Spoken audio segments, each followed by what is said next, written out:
Yorobun, and welcome back to my channel. Di video kali ini, aku akan membahas salah satu novel lokal bergenre kriminal, ya action, ya thriller, yang menurut aku patut banget untuk dimasukkan ke dalam reading list kalian. Nah, novel yang akan aku bahas kali ini berjudul The Infinite Quest, karya Vino YK. By the way, aku bacanya di aplikasi iPusnas. Jadi untuk teman-teman yang pengen baca juga secara gratis dan legal, bisa langsung ke iPusnas ya. Oke, tanpa berlama-lama lagi, yuk langsung aja kita ke reviewnya. Oke, sebelum kita masuk ke poin-poin reviewnya, aku akan memaparkan terlebih dahulu sinopsis dari novel ini. Basically, novel The Infinite Quest menceritakan tentang seorang reserse kepolisian bernama Laura yang tengah menjalani cuti. Nah, di tengah masa cutinya, Laura ini dimintai tolong oleh tantenya untuk mencari sepupu Laura bernama Gading yang sudah menghilang selama bertahun-tahun. Selama menjalani misi pribadinya,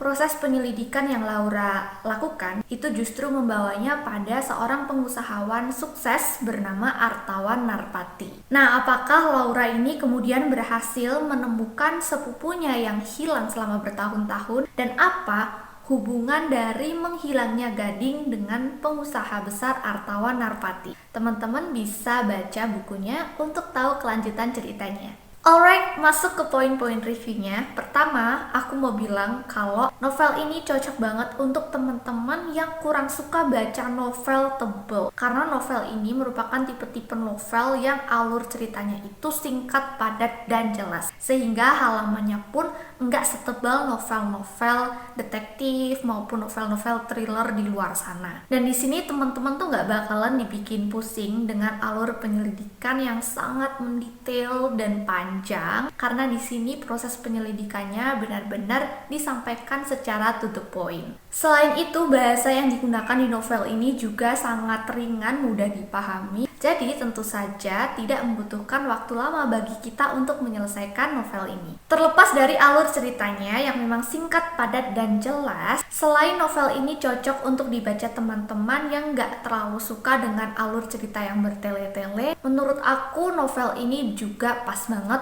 untuk dibaca teman-teman yang suka dengan genre action. Karena di novel ini ada cukup banyak adegan actionnya. Kemudian, untuk segi premis ceritanya, menurut aku ini juga salah satu premis cerita yang cukup menarik. Meskipun aku pernah mendapati premis-premis cerita semacam ini di novel lokal, dan jujur ketika membaca novel itu aku kayak sekilas teringatkan dengan premis cerita di Paradise Garden. Ya pokoknya ceritanya tuh hampir mirip lah, serupa tapi tak sama. Lalu aku bisa bilang kalau novel ini itu juga page turner banget, karena ketika membaca tuh rasanya bener-bener ngalir. Jadinya kayak cepet aja gitu proses membacanya, tahu-tahu kita udah menghabiskan banyak halaman. Nah, kemudian yang menjadi catatan di sini, yang pertama, aku memang setuju ya dengan poin plus dari novel ini, yang mana alur cerita di dalamnya itu singkat, padat, dan jelas, alias segala sesuatunya itu disampaikan secara to the point. Cuma menurut aku, karena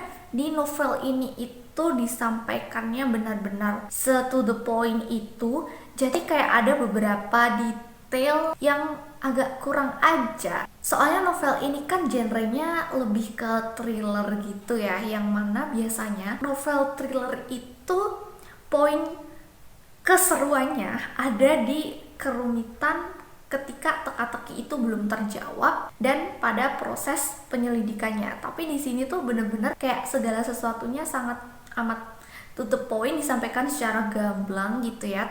Tahu-tahu aja penyelidikannya tuh udah sampai jauh, tahu-tahu pelakunya udah ketahuan dan motifnya udah diketahui juga. Jadi kayak nggak ada greget-gregetnya gitu loh. Di awal pun juga ketika kita baca dari bab pertama gitu, mungkin pembaca yang udah sering membaca novel-novel thriller gitu pasti udah bisa menebak apa yang akan terjadi di ending ceritanya. Jadi menurut aku ini novel tuh nggak yang surprising itu, meskipun memang premis ceritanya menarik ya. Lalu catatan selanjutnya dari aku untuk novel ini adalah perpindahan tiap babnya. Itu ada beberapa bagian yang agak terasa patah gitu, kurang ngalir. Lalu ada juga beberapa dialog yang menurut aku tuh kesannya agak cringe dan kaku gitu loh.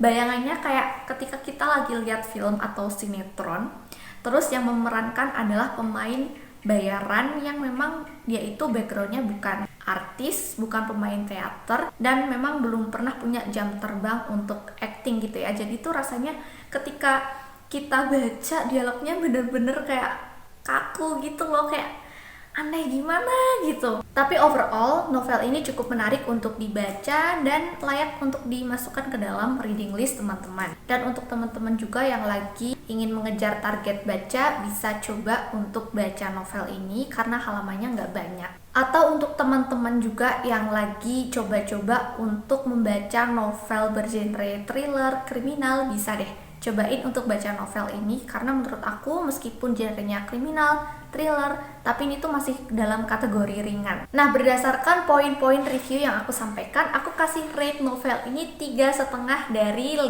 bintang. Coba buat teman-teman yang udah baca novel ini bisa share kesannya di kolom komen bawah. And I think that's all for today's video. Makasih banget buat teman-teman yang sudah nonton video ini sampai habis. Semoga bermanfaat dan bisa menambah referensi bacaan teman-teman di rumah.